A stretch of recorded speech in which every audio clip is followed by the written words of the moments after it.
We are live, it says. Scott and Woo! I, Scott and I weren't here last night, but Do we're what? here tonight. Do it. Did you do anything last night in my absence? No, seems like I did something creative that was kind of cool. Well, I finished Chuck Palahniuk's book. That was a great read. I tend to like his writing. Yeah, he's one of those guys that gets it that unless you aren't boring people, you aren't really writing with anything that's going to capture a lot of people. You have to first of all pay attention and not be boring, and Oh, that and that he's never boring. that should be the number one rule in entertainment: is don't be boring. But man, Oh, people. yeah. I mean, you'll hear that every now and then. It's the number one mistake is just don't bore. Which here we sit on this inert live stream that nobody's likely to be ever watched twice if they watched it once. We're critics, not entertainers. That's right. Yeah, yeah, The yeah. The whole form of live streaming. I well, see that all. Doug. He does those things where when he cuts up little bits and puts all those together. That's great.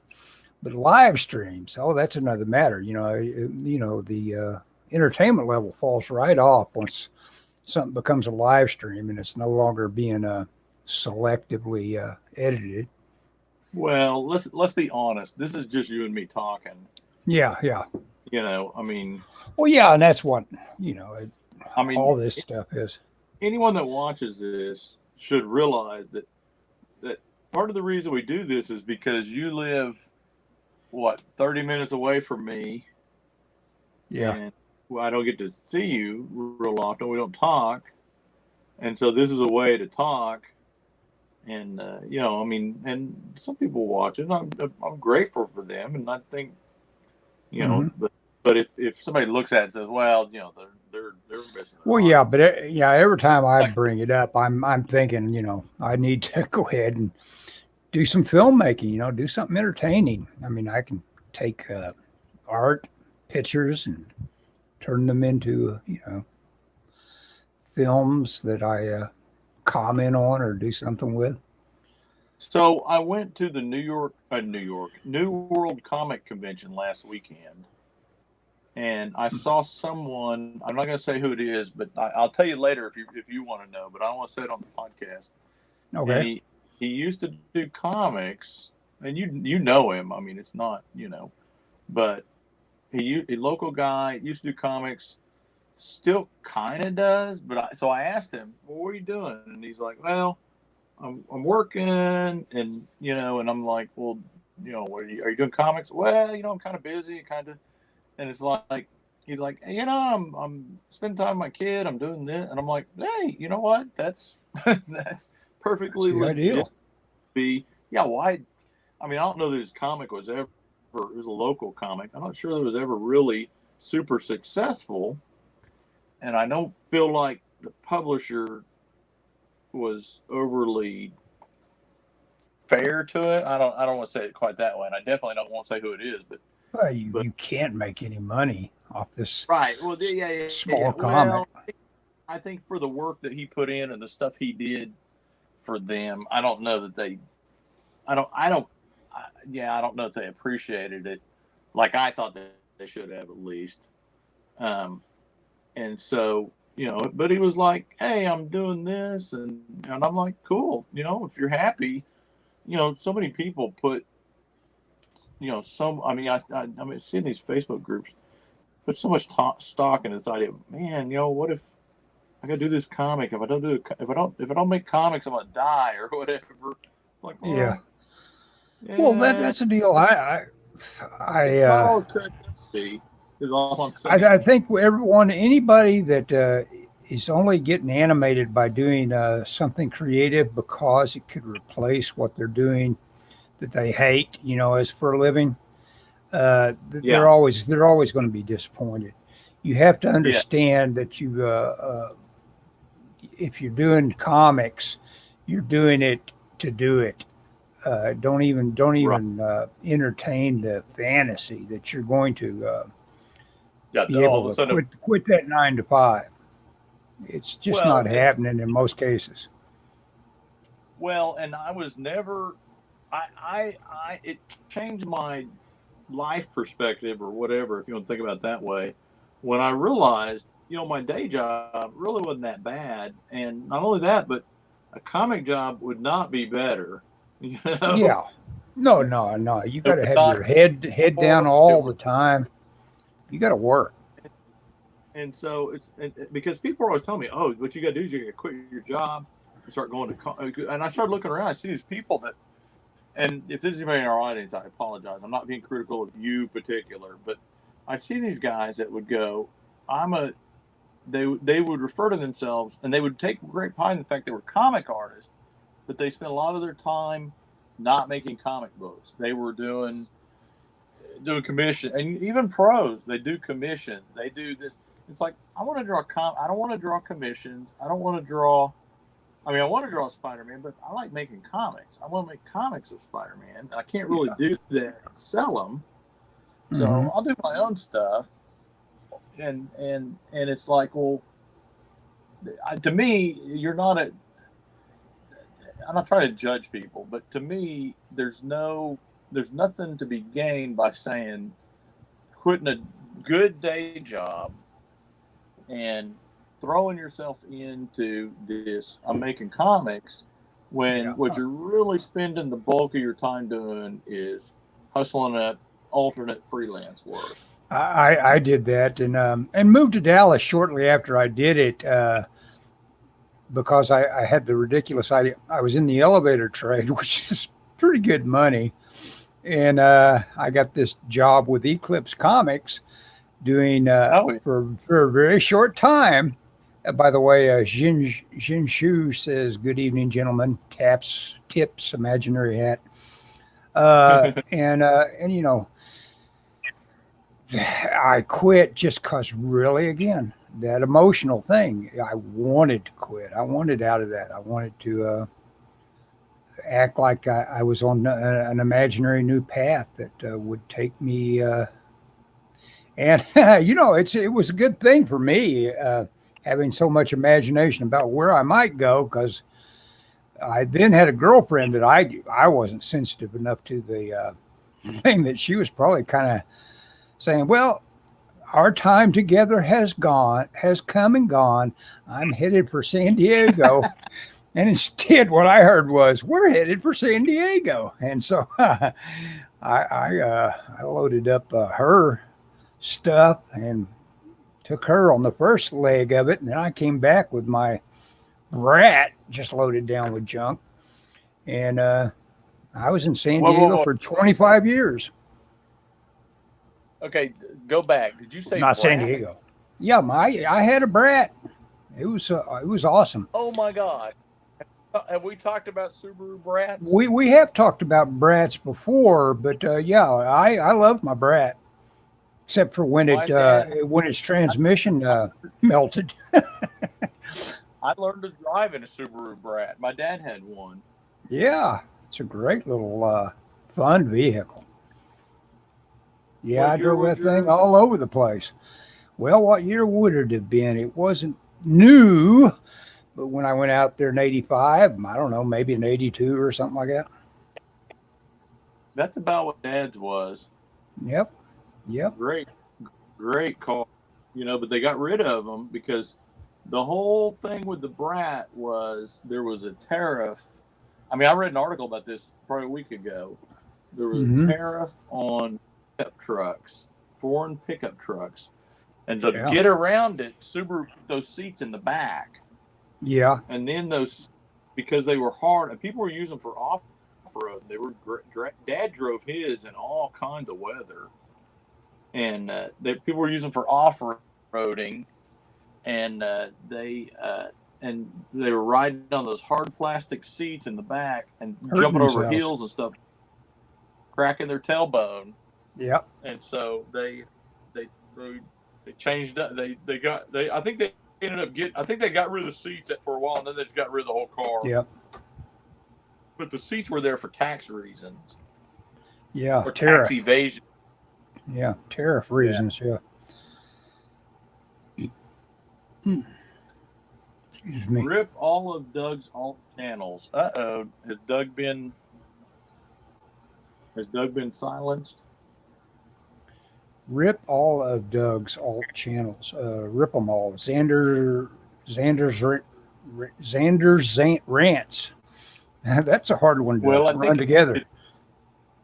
I think it's R.I.P. Like rest in peace. Like they're all gone. Not rip them. Like, oh man, they suck. Oh, I got you. Yeah, Doug has got.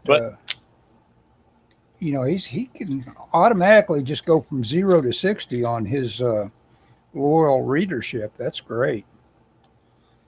He always has something going real quick, like on making a YouTube worthwhile, whereas I'm sitting rock steady at 170 on this channel. I've got another channel where it couldn't possibly be monetized on my other channel that's got about a couple of thousand, because I've posted a whole bunch of rips and grabs of this and that keep me from even thinking about it being monetized. I wanted to make a point about. I got one video. Yeah, go ahead. Oh, I was just saying, I got one video that is like, which I haven't created content in a while, but I got one video that's got like 20,000 views. It's a review of the new Bridgman book. Oh yeah, I mean that's all. What do you call those tags or the things that would lead somebody to it? If you do those right, you should be able to grow something pretty quick. If you did something that was interesting, I may go into one of those things where you are able to visualize very clearly while you're about half asleep. I may go into reliving basically films and what they've meant to me in the order in which they meant them to me. And because they're mostly going to be horror movies, I'll talk about all the crap I watched in the Nob Hill and the Yale Theater when I was growing up. And that might be a fun little thing that got a lot of attention.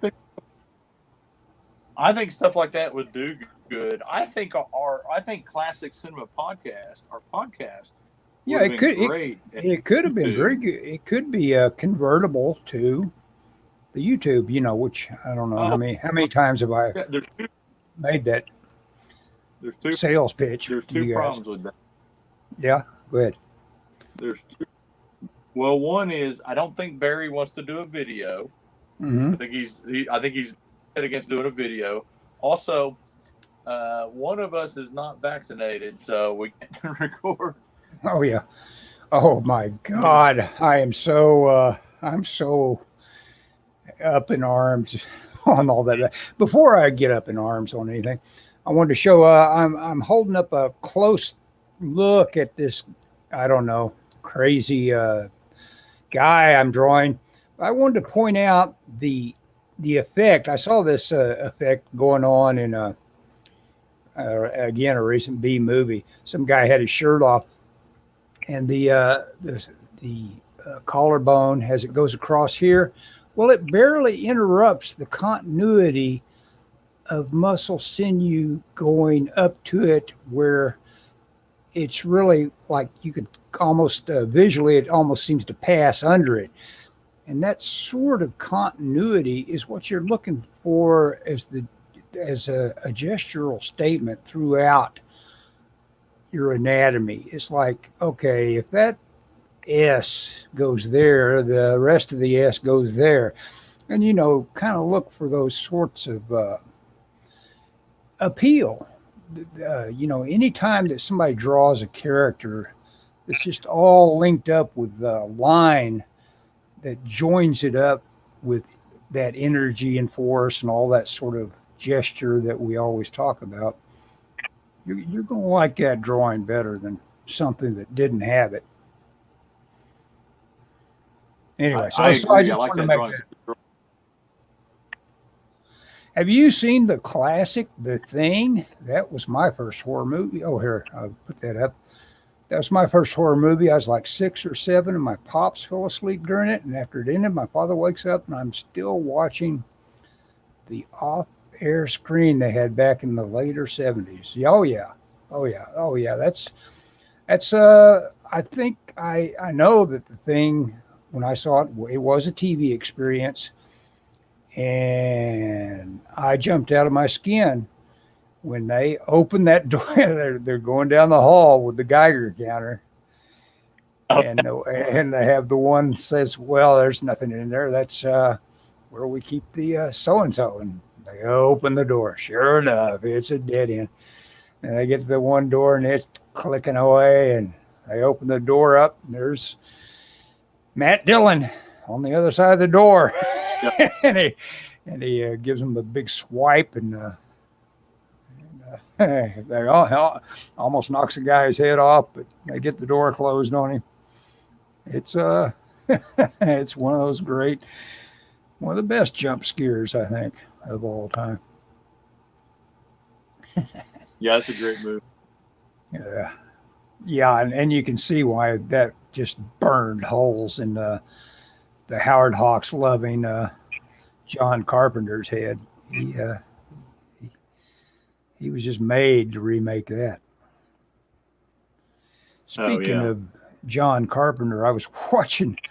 It was interesting, very interesting. I was watching an old Joe Bob uh, Briggs where it was just all the interview parts. It didn't show They Live with the on the YouTube. It just showed the interview parts with Roddy Piper discussing They Live, Oh yeah. and it's funny how what a bad fit Piper actually was in that film because Oh yeah. he politically was kind of like he liked Reagan, and supposedly the most of what Carpenter was after was a vicious statement about Reaganomics with They Live. It's what he felt it was about anyway. And Piper just he wasn't ready to even start to reinforce that vision. You know, when it came time to promote the film later, he just I like Ronnie. You know, which even at the Yeah. time was probably a kind of a bold thing to say. Even they're talking to Joe Bob on Turner Classic Movies. You know, Yeah. but Ronnie never Uh, cared. oh yeah. He's not going to care what anybody thinks. Yeah, yeah. The escape. I think I read somewhere the Escape from New York was Carpenter's reaction because he wrote it, early in the early '70s, but it was his reaction to Watergate. Yeah, yeah. I mean, he's very politically minded, and he does. I dig John Carpenter. You know, Assault on Precinct Precinct. 13, great movie. And of Yeah. course, that's the sort of movie that is the if you're a young filmmaker, take that sort of hint that make it all in one place. Do a siege movie. I'm so tired of zombies. No. I would hate to do a siege movie with zombies, but you can make somebody have their own little Alamo for some other reason creatively. Yep. And that's very Well, compelling storytelling to have somebody under siege. people that are not making movies or not doing something creatively, they're always coming with the reason. Well, I can't, whatever. And it always comes down to I don't have the money to do what I want. Anybody can make a movie nowadays. I can make a movie with cut out paper like South Park if I really got the itch to tell whatever story I had in my head. And if all you're interested in, going back to our comic thing, if all you're interested in is making the movie, and you don't become obsessed with making money off the movie, you can distribute it. You can put it on YouTube. Yeah, that's right. Yeah, YouTube might conceivably make you some money on if it just gets really hot. We were talking about comics earlier. What's happened to me is I'm like, I got a good day job. I get all of my whatever kind of out of that. And it's like, you know what? When I come home, I want to draw. If I'm going to draw, I either want to draw my sketchbook or I want to draw comics. I don't want to draw somebody's commissioned picture of their dog or, whatever. All these people that are trying to make a living doing, quote, art have to do. I want to stay focused on what I want to do. And realizing that idea that, the idea that, okay, I'm going to get picked up by, like you said, Eclipse or whoever, and make all this money, realizing that that's kind of not really a thing even nowadays. It's kind of liberating in some ways. Like, I'll work on I can draw what I want to do. I can draw how I want to draw. I don't have to worry about, it's not commercial style or whatever, Mm-hmm. Hey, Xander's Rants. What do you think of The Witch? Have you seen The Witch, Scott? No, I haven't seen The Witch. I need to rewatch it because, and I need to watch it with captions on because, how sound levels are sometimes when you're watching something on one of these movie channels. You're listening to it with the regular TV, and you aren't taking advantage of, you aren't in the movie theater, and they had surround sound when it was in a movie theater, and you could maybe pick up on all the subtlety. I can't get over the amount of stuff that shows up on captions that is supposedly being said and supposedly being heard, because it'll mention what sound effect is being heard and all that. And it's like, what? I don't hear any of that. And so it's like having captions on. I've got them on all the time now, just in case there's we do some sort of little thing that I might miss if they didn't tell me. Hey, Xander's Rants also says you should get Zippy on. He's not been on a stream since before Doug stopped talking about art. I'm just not plugged in with how Doug does things anymore. I watch my own little bunch of political YouTube, which Doug does that. But, I've got a couple of them I go through, the Tim Pools and the Styx, Hex, and Hammer, and a couple others, and, a little Michael Malice here and there. And by then, I'm pretty much podcast out on my political doings for the day. So yeah, whatever. I didn't know Doug had totally given up on having art feeds, but I'm sure it's just a matter of the numbers. Bottom line always gets everybody. It's like what really feeds the monkey, and I'm sure art doesn't. Yeah, that's like I was watching a YouTube channel, and I liked the commentator, and he was playing that new Cyberpunk game, and I was watching it. I needed like a 3-hour first episode, and never did a second one, and it's because it only got about 200,000 views. His other videos get 500,000 because he's doing Fortnite. Yeah. You drop any game. Yeah, you drop any game that wasn't drawing eyes.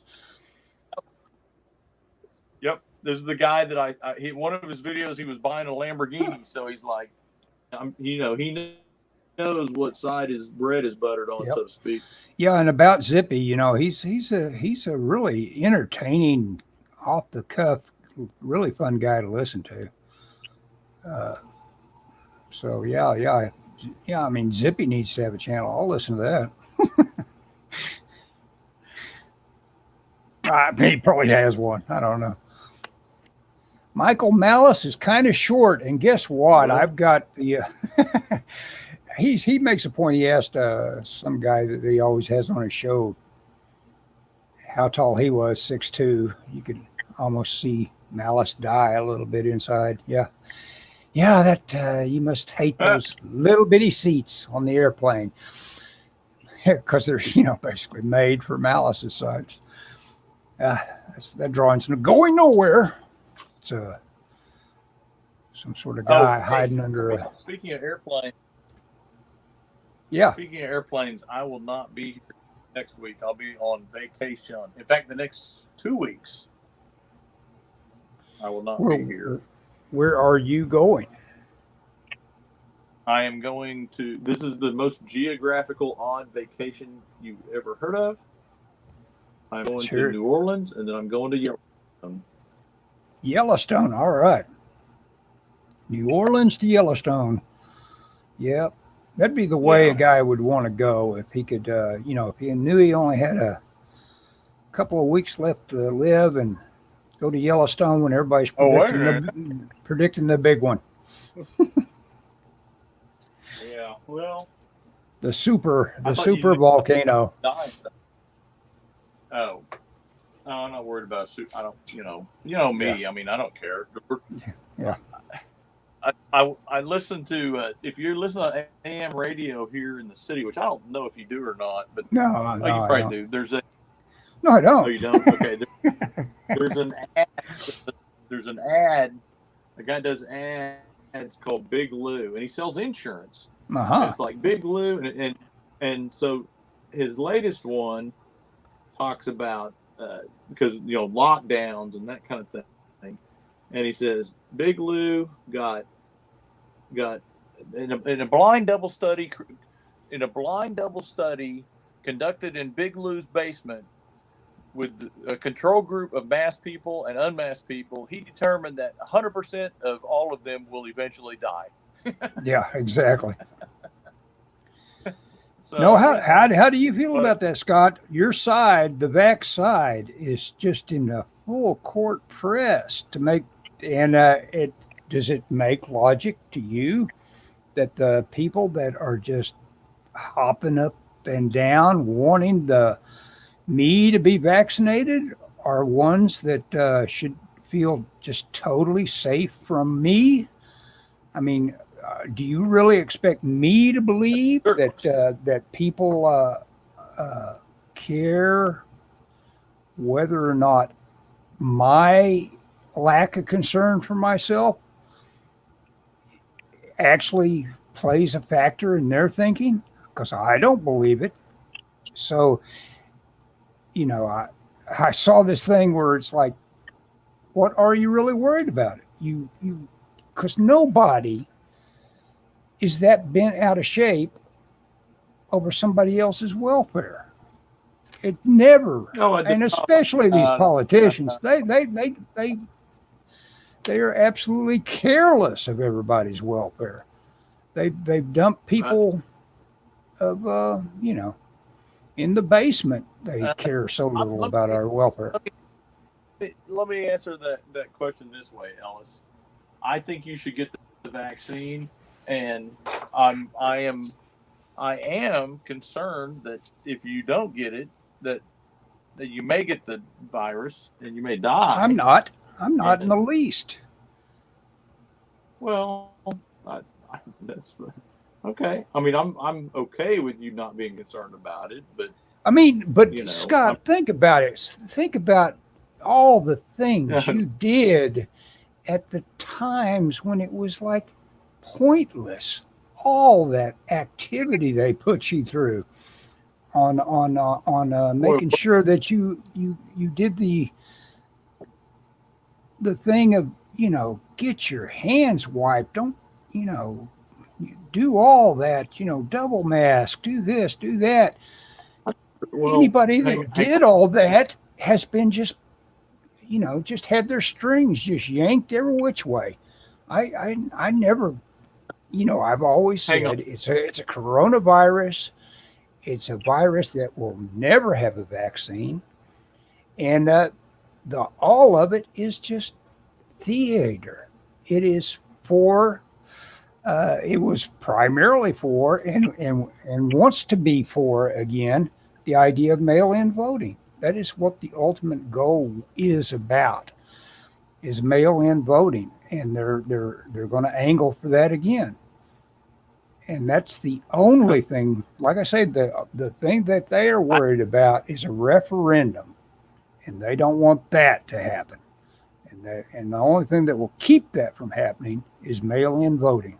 So there you go. That's the only reason that is still being floated around as our biggest menace right now. Go ahead, Scott. I know you were dying. I think. No, I mean, I don't care. No offense, I don't care what you think about that particular aspect of it, because I don't disagree with it. I don't know about whether it was mail-in voting, but I think originally it was ginned up as an idea to hurt Trump. Sure, I agree with that, but also know that there is a virus, and I know that it always will be out there. Go ahead. Sorry, I'll quit doing that as far as the style goes. That doesn't work on podcasts. Yeah. Go ahead. I'm quiet now. I don't.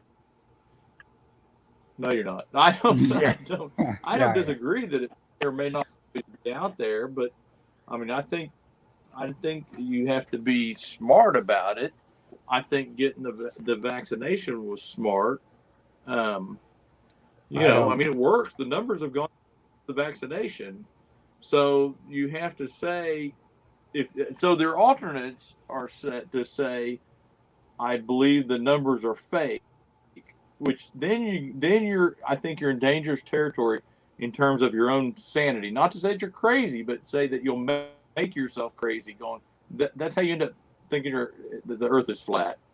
I think the numbers are as trustworthy as Joe Biden's popularity numbers. I think they are completely controllable. I think they can produce whatever number they want to produce. I think the idea that I don't think there's a reliable metric out there for any of it. I don't agree with that. I do. Of course I do. It's my worldview. I mean, do I think they're 100% accurate? No. Do I think they're completely made up? No. So Well, I think they've got. I mean, I know people have died of it, so it's a real thing. Yeah, and they die because it inflames the lungs, and they get hospitalized. They intubate them, and then they get pneumonia, and then they die. Yeah. Well, I know a guy that was sick, didn't feel good, but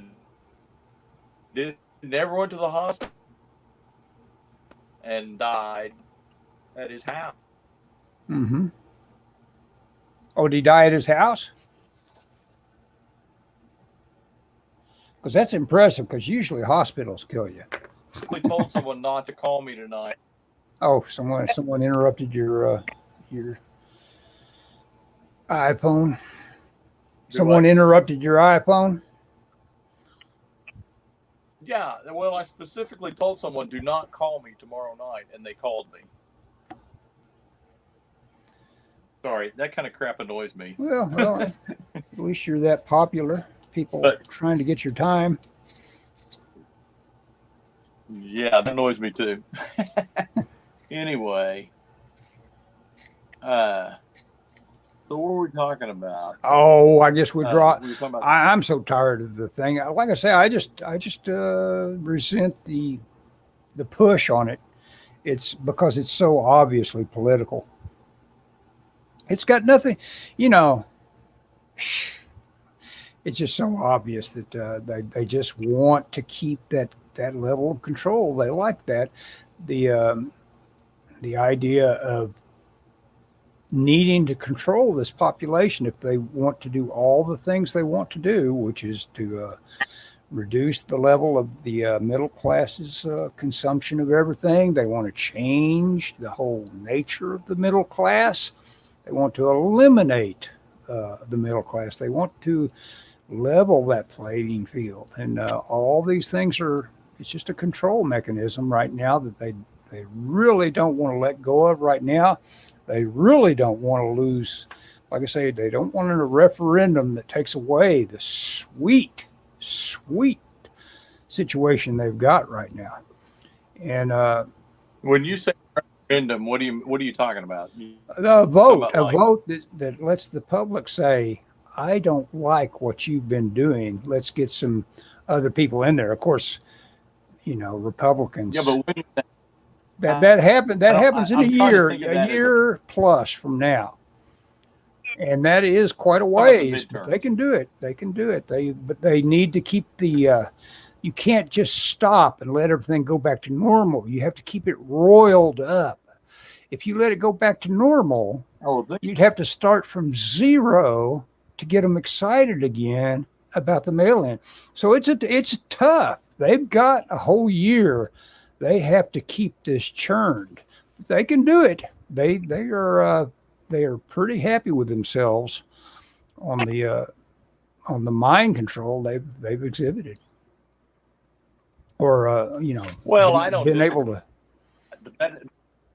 But that doesn't mean that I don't think you should get. I still think you should get a vaccine.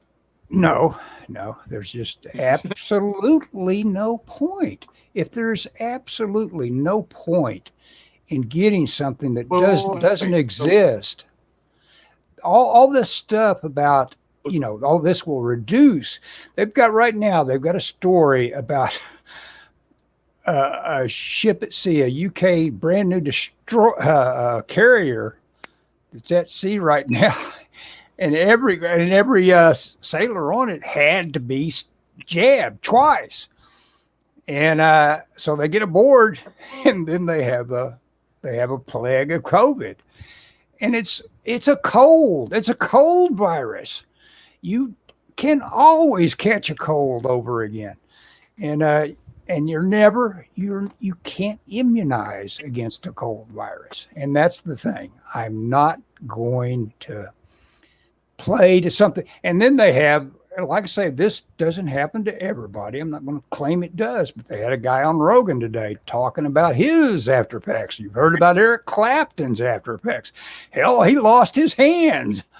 That's, if you're going to hit Eric Clapton where it hurts, have him lose control of his hands. That was his. Eric Clapton lost. Yeah, see, Scott, what news do you watch that I don't watch, and what news should you be watching that I watch? It's like I don't get my news from any of these news outlets. Eric Clapton, because he lost control of his hand. They swelled up, and he couldn't function permanently. What's that? So Eric Clapton cannot play the. Well, he's gotten better, but he's got a collaboration just right now with Van Morrison, where they put out a bunch of songs about don't let people lay all this crap on you. Basically, I don't think it's getting a lot of promotion from the mainstream media, but.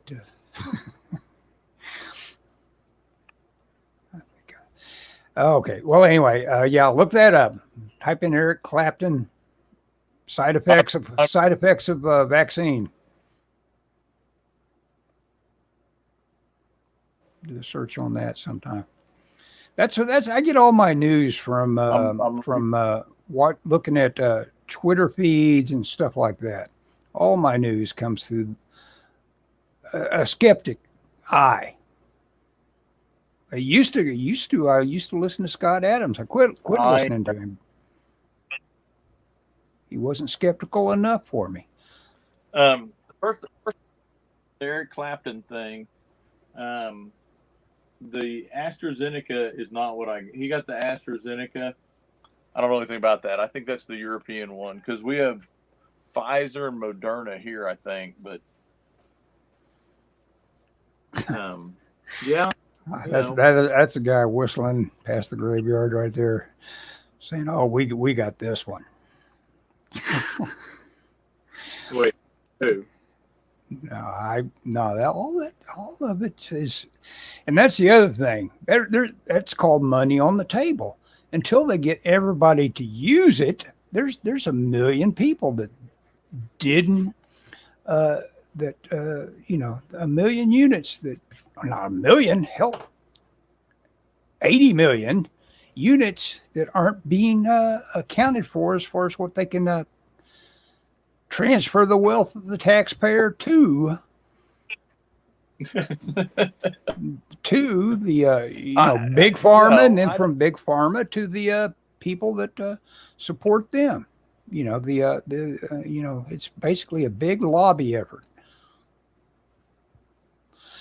But like I say, you just can't minimize the fact that it is mainly about the mail-in voting and the control that they want and feel like they really want to continue on with. Well, I think originally it was pushed by a lot of people because they wanted to harm the economy. The economy was doing well, and lockdowns would hurt the economy. And and then that morphed into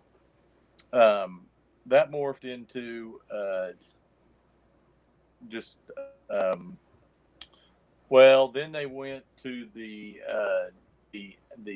extra unemployment, which now is kind of seen this idea. Well, the inflation has gone crazy, but also people don't want to work. And someone the other day told me, "Oh, there's no evidence of that," but it's like I've never wanted to work a day in my life. I'm evidence. Well, the person that told me that was like, why would anyone not want to work? Why would anyone not want to work? People get money to. What? And I was like, what are you talking about? And this person, I wanted to tell him, you don't want to work. What are you talking about? It wasn't you, it was somebody else, but somebody that very obviously doesn't really want to work, not a regular job, certainly. Well, that's one of those things that Adams is right, is that the left has just got no handle whatsoever on actual human thinking and motivation in terms of like what actually, I'm putting it wrong. But how a person actually human behavior. They just don't get how someone will behave. They say, it's like they're push pulling. They figure that, okay, here's the concept, let's do it. Just like busing was going to create a nirvana of understanding and getting things. Oh, equity. Yeah, I was going to produce equity. Right now, the whole race thing, that new race training that they plan to put forward, that's going to level that playing field just that much more. All these masters, and they just don't realize that people just won't sit still for that. It's not human behavior to sit still for something that is just backwards from everything they know. Everybody that live in life knows that the United States is not mad dog racist. It's just a stupid idea. But yet you've got these people that are ready to cram it down the kids' throats. And it's like that's Well, what they've done is racist. Yeah. I mean, no. There's nobody right now being pointed at in terms of like the volatile types that would want me to not have that voice. You know, right now I would be called a racist. Just straight up say you're racist. And I think everybody's racist. Everybody has got a level of empathy for you know, that goes up and down based on what when they read who the something or other occurred to. They want to know, well, I wonder what race that guy was. Let me find out how much I want to care about it. And that's everybody. Everybody's got that little scale in their brains. And you can claim you don't, but you are mostly concerned with the world as it reflects your personal bubble, you know? We're all tribes. I mean, Yeah, you know, we are. We are very tribal. Okay, thought I missed you but guys that yesterday. I see. I wouldn't. Oh yeah, I'm no. being We're very supposed to go political on here and make tonight. I'm running some. people off by the thousands, I'm sure. Thousands. Well, you know, Yeah. You've heard me like this crazy Ellis. before. You know, if I get started and my political brain gets engaged, you know, I'll start trying to be the new Rush Limbaugh if I really get going. Yeah. So what did you do today? Well, I went for the walk, Ellis? and then I got home, and I really meant to unsubscribe. Somebody How hot was it unsubscribed. walking? Unsubscribed. Rusty Deo listened to a little bit of my rant and said, "I'm out of here." As a Native American, I feel the whitewashing of the past is bad, trying to make out all to be goody two shoes. I was taught in school about the Mayflower, etc. It was not until high school that I guess they only allow you so much text. He's going to write a part 2 to that. But no. Well, yeah, that's the thing. I mean, well, yeah. Like I said, read college level. Jinshu's tribe is colors his every notion. Ironically, use the word. I read college level history until I read college level history. I came in at the end of it, so I missed it all up the part about you losing followers. Yeah. Oh, I see. He's probably making a joke. Being sorry. No, we're not. But yeah, I get it. Yeah, I mean, yeah, I think the history needs to be taught for sure, and you can't whitewash it, and can't, and I think, you know, it's not pretty. Not a lot of it is not pretty, but I think, but also think.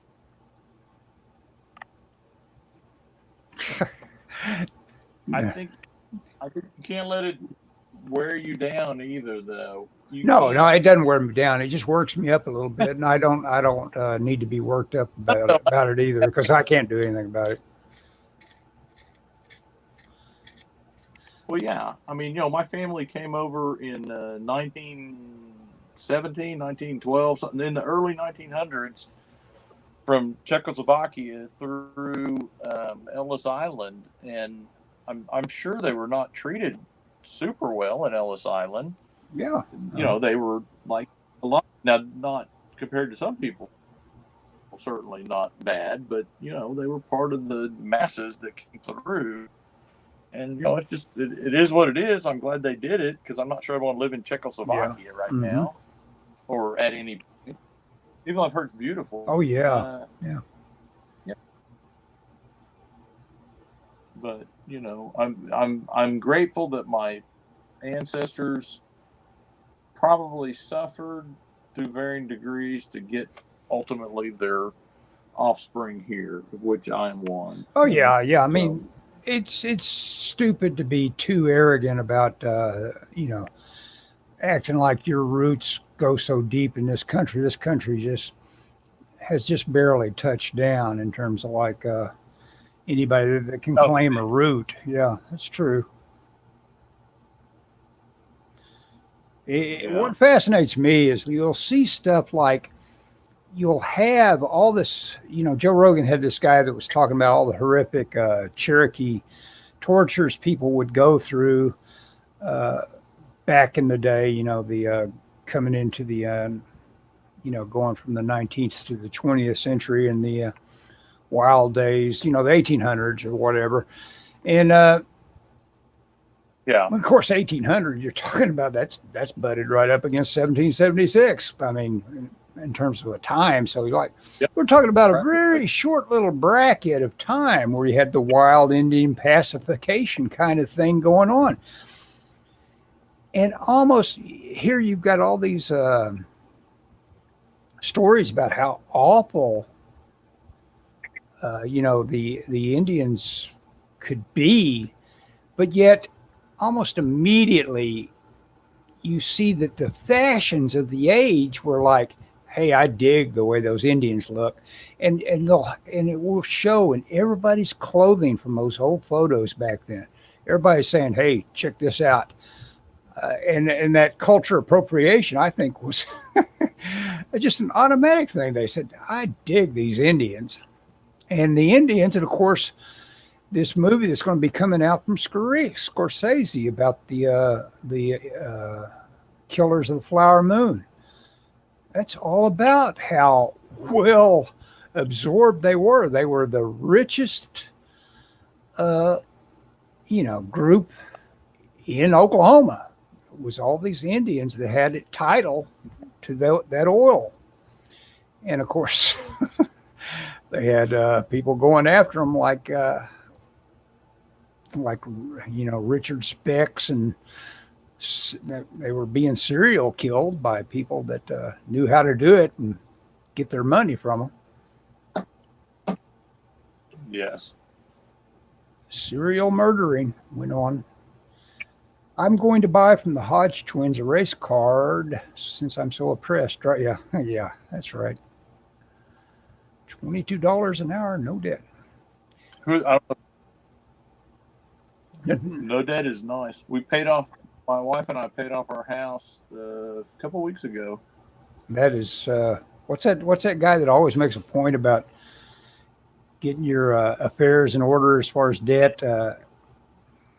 He's real famous about sending out envelopes. What?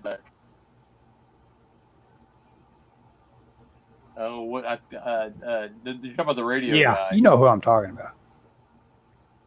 And he's right. Exactly there's nothing more important.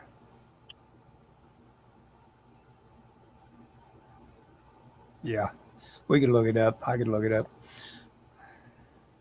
I can't think of it. I'm blanking on his name, and I shouldn't. It's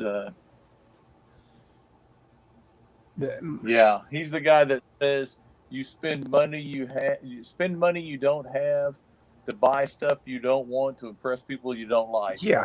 I think that's him. Yeah, I'll look him up here in a second. Hey, yeah, Jinju is apparently Native American. He says, my own tribe has a band called the Pillager Band of Leech Lake. We did not get that title for being nice. Yeah, probably had a few raids in that lineage.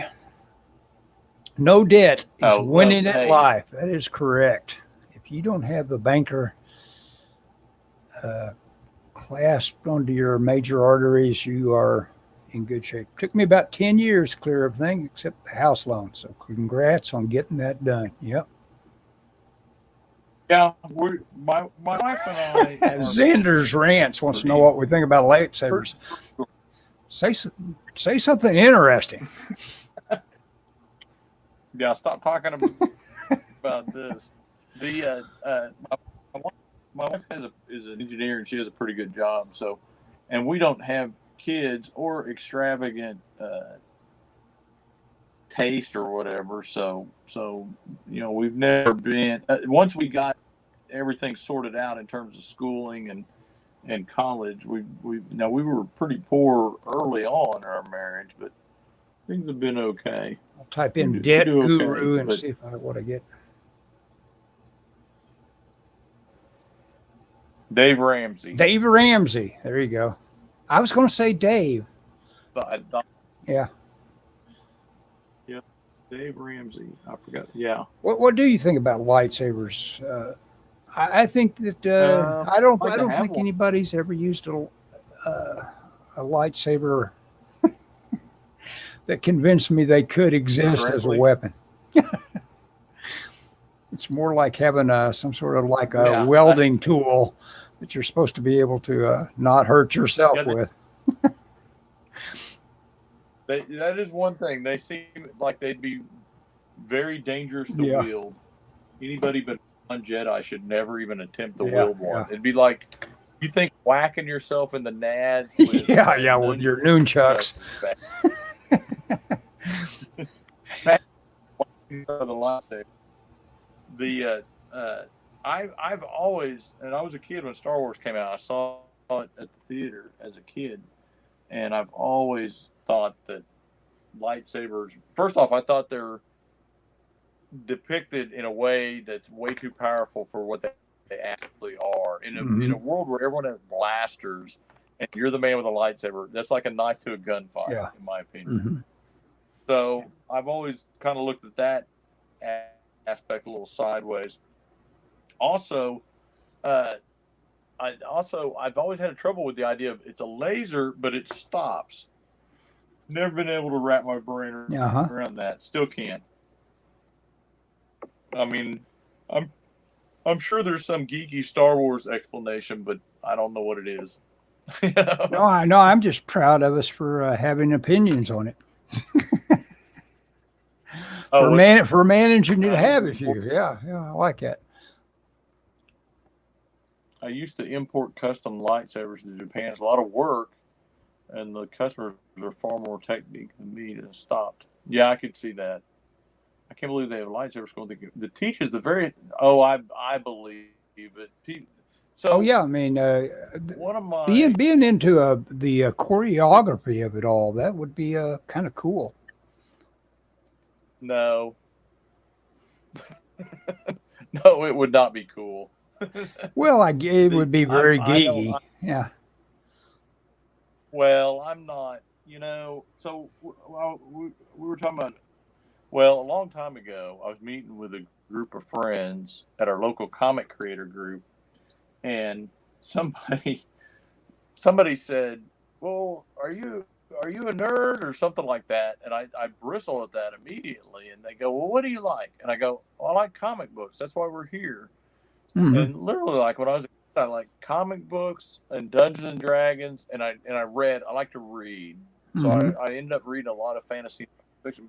Literally, it was like comic books and Dungeons and Dragons. I watched Doctor Who because there was nothing else on science fiction-y. I can't stand Doctor Who now. I watch an old one for nostalgia's sake, but I think it's ridiculous that the show's even still on. We have friends who are like, they love all that stuff, and they're really and they'd probably go on vacation to France to learn how to use a lightsaber or some kind of. I can see going to France to. They've got a real cool animation school that you can get a quick. It's like do your project while you're here, and you'll have learned 10 years worth of animation stuff. I forget what it's called. It's a really cool place that they always have. They throw open a class and everybody digs working together on one big project. Hey, I want to read you a quick story by Polinek. It's like this is what this book, consider this, things that after they happened, nothing was the same. I mutilated that. So anyway, it's just full of little gems like this. This is a little mini ghost story. So here we go. I'm going to read. Okay, read it. A friend of mine told me about his father dying. My friend sat at his father's deathbed with a tape recorder and prompted him to tell old family stories for posterity. Near the end, it was just the two of them and the tape recorder. My friend Rick coaxing his dad to keep talking. A point came when when his father paused and said, "I know you want more stories, but I need to see what Charlie wants." He said his brother, Charlie, Rick's uncle, had been standing in the corner of the room waiting patiently for some time. Of course, to Rick, the corner in question looked empty. It was only Rick and his father in the room. Plus, his uncle had been dead for a long time. He waited as his father bid Charlie hello and asked his business. At that point, Rick's father, without another word, closed his eyes and died. So it's like, Charlie came along and said, "Come this way."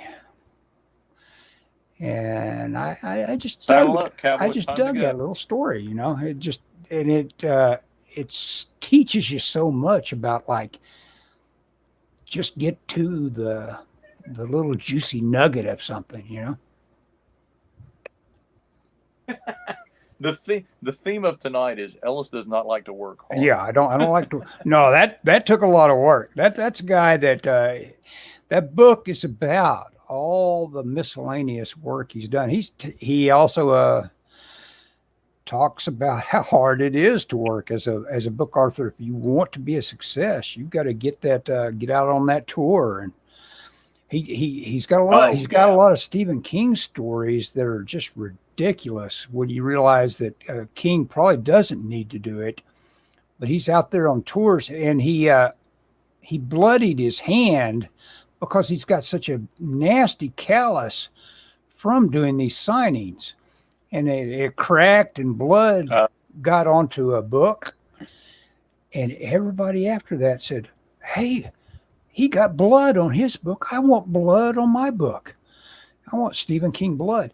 And he was kind of like trapped into the idea of making his fans happy by bleeding for them on every book after that. Oh my God. And he went through hundreds of them like that. It's that book is pretty cool. Well, what's crazy? William Gibson, as successful as he is, he was the last Comic-Con or last New York Comic-Con I went to. He was there doing a signing. He's not a young guy, and he seemed a little frail. No. But I got a book signed by him, and he had written a new book, and he was there in New York at New York Comic-Con, and he's not really a comic book guy, but he was there. I got a copy of selling books and. We'll do what? I got a copy of Up in Honey's Room signed by Elmore Leonard. Yeah, I got to geek out with him for about a couple of seconds. I really dug him. I told him I liked his Cuba stories a lot. Oh yeah, that's funny. Well, Scott. Well, Ellis, we're out of time. Well, I guess we could call It's time. Yeah, we could call it. That is funny. These guys that are really into their lightsabers, in terms of, like, I didn't know there was such a huge market for them. We have a cool conversation going on behind our back. Yeah, about this on the chat. So next week I'm going to be in New Orleans. I may be able to contact you. If I land and I get Wi-Fi, I'll shoot you an email. Okay. Ellis, if I think we can, but I think after that I'm going to be in Yellowstone, and I don't know what's going on there, but I'll let you know each week if I think I think we can do a live thing. I'd like to. Oh, that'd be fun if you did it remotely, and we're in wherever you're at in New Orleans. Well, in New Orleans, the French Quarter. So yeah, the old stomping grounds of what's his name? The parade. Ignatius Riley. Yeah, Ignatius Riley. What's the name of the book? I'll go. I'll send you a picture of the statue. Okay. Okay. Are we done? Yeah, we're done. I'll end the broadcast. Hey, thanks everybody showed up. We had 3 or 4 guys show up and Yeah. do input. I'll see all of you later.